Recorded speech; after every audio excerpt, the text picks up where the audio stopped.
يمي. بس شوفوا الدونات. يمي يمي. هاي اللمسات الأخيرة.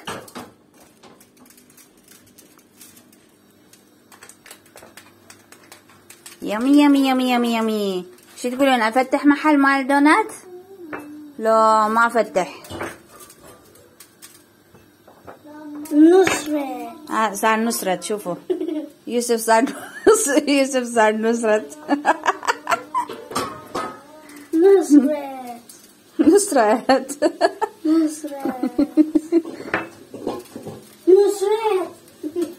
شو تقولون افتح محل مال هذا شو يسمونه؟ هذا دونات. طبعا ما بقى، لازم الم هذا جوا واحطه فوقه. نصرت. يمي يمي يمي يمي يمي. بس شوفوا بس شوفوا. طبعا هذا سويته صحي بالطحين مال تم بغداي. تم بغداي شنو يعني؟ حنطة.